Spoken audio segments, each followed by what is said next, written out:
So মই এটা stock আপোনাৰ লগত ইয়াতে ডিছকাছ কৰিম যে কিহৰ কাৰণে আমি এইটো বাই কৰি আছোঁ। মই 360 to 390 ভিতৰত মই বাই কৰি গৈছিলোঁ, এইটো আপোনাৰ কমচে কম 580লৈকে গৈছে।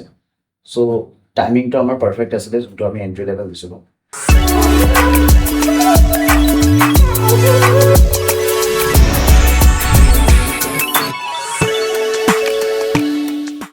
হেল্ল' এভৰিৱান, আমি ইয়াতে কেইটামান ষ্টকছ আমি আজি হোল্ডিঙত ৰাখিছোঁ, ঠিক আছে।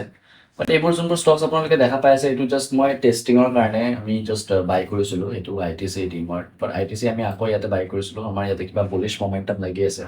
চ' মই এটা ষ্টক আপোনাৰ লগত ইয়াতে ডিছকাছ কৰিম যে কিহৰ কাৰণে আমি এইটো বাই কৰি আছোঁ বা আমাৰ ৰিজন কি হয় ইয়াতে।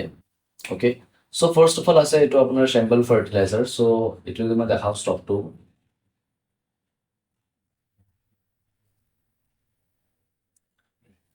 এই ষ্টকটো আমি বাইঙৰ কাৰণে ৰাখিছোঁ। চ' এইটো যদি মই চবকেইটা ডিলিট কৰি আছোঁ, মই যদি আপোনাক এইটো ভালকৈ এনালাইজ কৰি কিনে দেখাওঁ বস্তুটো।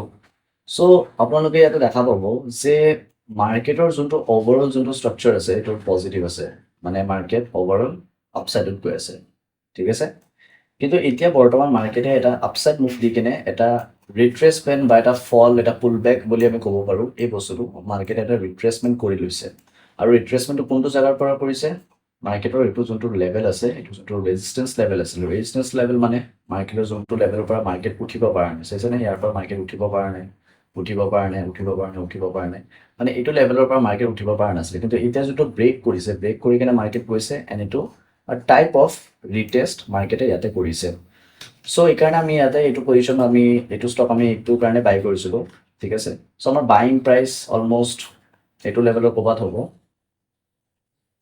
নিয়াৰ এইটো লেভেলৰ ক'ৰবাত আছে এটা বাইং প্ৰাইচ আমাৰ ইয়াতে। চ' আমাৰ ৰেজিষ্টেঞ্চ লেভেল, মেজৰ লেভেল এটা এইটো হ'ব। যদি মাৰ্কেট এইটো লেভেল ক্ৰছ কৰি দিছে, দেন মে বি আমি এইটো ষ্টক আৰু হোল্ড কৰিম পিছলৈ, ঠিক আছে। চ' ফাৰ্ষ্ট অফ অল এইটো হৈ গ'ল। তাৰপিছত আছে আপোনাৰ ক্ৰমটনৰ যোনটো ষ্টক আছে, এইটো আপোনাৰ ক্ৰমটন গ্ৰেভছ, যিটো আমি অলমষ্ট আমাৰ এইটো লেভেল মাৰ্কেটে যোনটো ছাপৰ্ট লেভেল ইয়াতে ক্ৰিয়েট কৰিছে, আমি তাৰপিছত এইটো বাই কৰিছোঁ।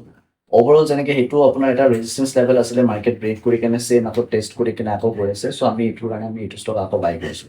চ' আজি আমি বেছি ষ্টক আমি বাইঙত ৰখা নাই, কিয়? কাৰণ অভাৰঅল আমি যদি নিফটি দেখাওঁ, নিফটি নেগেটিভ আছে, ঠিক আছে। নিফটিৰ এটা বিয়াৰিছ আমি দেখা পাই আছোঁ নিফটি, সেইকাৰণে আমি ইয়াতে বেছি ষ্টকছ আমি হোল্ডত ৰখা নাই।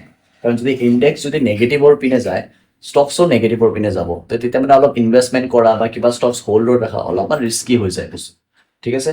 চ' আজি ৰাতিপুৱা মই আজি বেংক নিফটিৰ কাৰণে মই এটা আজি সৰু এটা ট্ৰেড দিছিলোঁ, লাইক চেলিঙৰ, মানে মোৰ ভিউ নেগেটিভ আছিলে বেংক নিফটিত। তো মই এইটো পইণ্টত য'ত চাইছেনে, এইটোৰ এটা ট্ৰেণ্ড লাইন আছিলে মাৰ্কেটৰ, এইটো ব্ৰেকআউট দিছে, ব্ৰেকআউট পিছত মাৰ্কেট ইয়াতে ফল হৈ গৈছে। চ' এটা সৰু সুৰা ট্ৰেড ইয়াতে মই লৈছিলোঁ, এইটো আমাৰ টেলিগ্ৰাম চেনেলত মই দি দিছিলোঁ। এইটো ৰাতিপুৱা মই 10:21 AM দেখা পাইছেনে? 10:21 আপোনাৰ এই কেণ্ডেলটো হ'ব। এইটো এৰিয়াত আমি বাইঙৰ কাৰণে দিছিলোঁ। মই ইয়াতে লাইক এই যোনটো মমেণ্টাম যোনটো আহিছে মাৰ্কেটৰ, এই যোনটো চেলিং প্ৰেছাৰ যোনটো মাৰ্কেটত আহিছে, চ' সেইটোত আমি বাই কৰিছোঁ। চ' এইটো আপুনি কেণ্ডেলৰ ইয়াতে এইটো কেণ্ডেলত আপুনি টাইমিংটো দেখা পাই আছে, এইটো আপুনি 10:21 তলত যোনটো আপুনি দেখা পাইছে, দেখা পাইছেনে টাইমিংটো? অ'কে, চ' 10:21 আমি এইটো কেণ্ডেল বাই কৰিব দিছিলোঁ। এইটো ষ্টক আমাৰ এপ্ৰক্সিমেটলি মই 360 to 390 ভিতৰত মই বাই কৰি দিছিলোঁ। এইটো আপোনাৰ কমচে কম 580লৈকে গৈছে। চ' টাইমিংটো আমাৰ পাৰফেক্ট আছিলে, যোনটো আমি এণ্ট্ৰি লেভেল দিছিলোঁ। চ' ইয়াতে চাওক, আৰু এটা বস্তু আপোনাক কওঁ যে এইটো যে আপুনি পৰ্টফলিঅ'ত আমাৰ দেখা পাই আছে 72,300 আমাৰ ইনভেষ্টমেণ্ট আছে ইয়াতে, ঠিক আছে। কিন্তু আমাৰ প্ৰফিট চাওক, ইয়াতে অকল 100 টকা 200 টকা ইয়াতে প্ৰফিট দেখাইছে, আৰু যে আমাৰ অভাৰঅল প্ৰফিট আছে 300 টকা।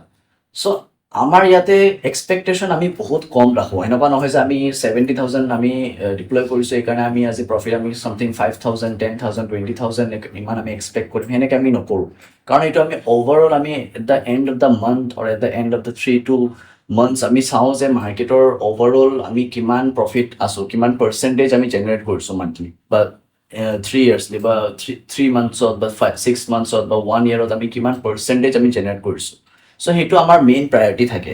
চ' কিছুমান মানুহে ক'ব, আপুনি 70,000 ইনভেষ্ট কৰিছে, কিন্তু আপুনি 100 rupees 200 rupees প্ৰফিট কৰি আছে, কিন্তু আমিতো 70,000 ইনভেষ্ট কৰি কিনে আমি 10,000 20,000 প্ৰফিট কৰোঁ। সেইটো চাওক, আপোনাৰ নেক্সট দিনা সেইটো গুচিও যাব পাৰে।